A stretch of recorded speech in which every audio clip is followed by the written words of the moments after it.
Part 2, A Shadow Over Our Valley.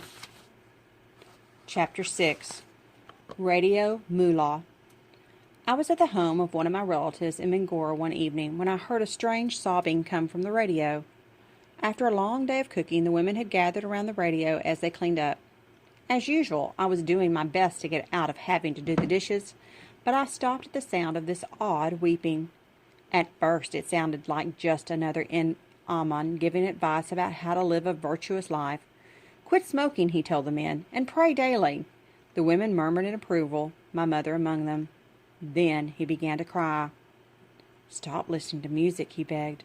"Stop going to movies. Stop dancing. Stop," he begged, "or God will send another earthquake to punish us all." Some of the women began to cry. Terrifying memories of the earthquake the previous year were fresh in their minds. Some of them had buried children and husbands and were still grieving. I knew what this Radio Mullah was saying wasn't true. An earthquake is a geological event that can be explained by science, I wanted to tell them. But these women, many of them who had no education and were brought up to follow the dictates of their religious leaders, were frightened. As the mullah wept, so did they. Even at school, all my friends could talk about was the Radio Mullah, although my father told us not to listen. Our old radio was broken, so I hadn't heard his latest broadcasts, but I heard them at friends' and relatives' houses, and my friends at school repeated his angry sermons almost word for word.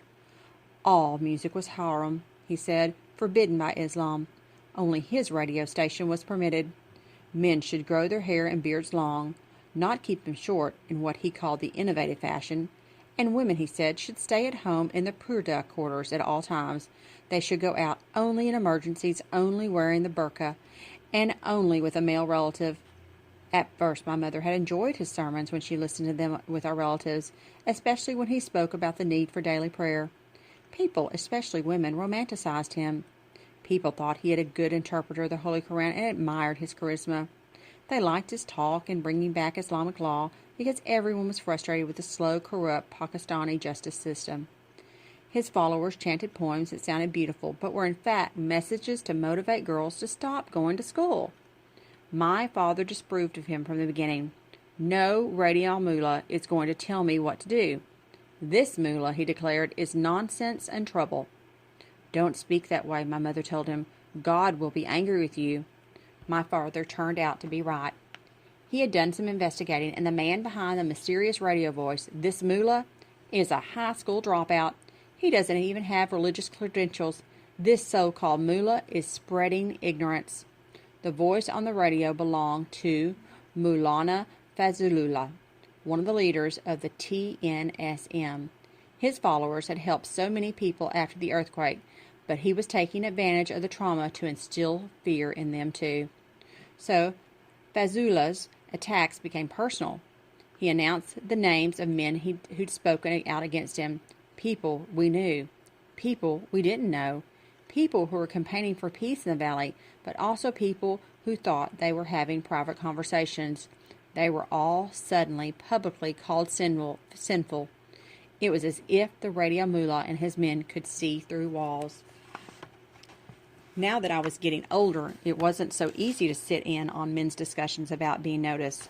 So I would offer to serve them tea if only so I could hear what matters they were discussing.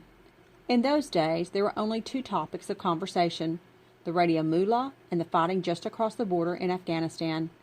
I was 4 years old when the 9/11 attacks took place, but I'd grown up hearing the name of Osama bin Laden.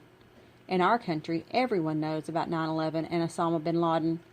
It was said that he planned those attacks not far away in Afghanistan, and for the past several years, the United States and its allies had been fighting a war to find him and to defeat al-Qaeda and the Taliban government in Afghanistan, which was protecting him.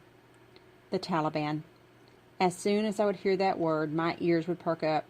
I think back to the conversation I had had with Father when we were in Shangla. The Taliban seemed like something far away then, something bad in a distant place.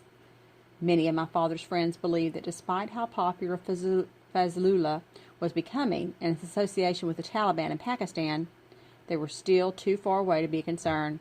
But he warned them that there would come a day when the Taliban would reach our valley. They are already in the tribal belt, he said, and they are coming nearer. Then he quoted a proverb, coming events cast their shadows before. Fazlullah moved slowly at first, but in the 2 years that followed the earthquake, he cast a long shadow indeed. I was growing up, and for the first time it occurred to me that our world was changing before my eyes, and not for the better. When I went to bed each night, I had a talk with God. Please, God, tell me what I can do. I am a small girl, but maybe you have a small job for me? I woke up one day with a plan. I would ignore all this Fazlullah gossip when I go to school. My friends and I should be talking about Bella and Edward, or Fruity from the Indian TV show Sunpari. If those topics were off limits for the time being, we could talk about cricket or annoying little brothers or 100 other things. But when I arrived at school, my friends were all huddled in the corner talking about the latest sermon. The night before, Fazlullah had announced that schools for girls were haram. This man had just declared our peaceful sanctuary forbidden by the Holy Koran. He was only a voice on the radio then. What we didn't know was that he would go much further in his campaign against girls' schools in the days ahead.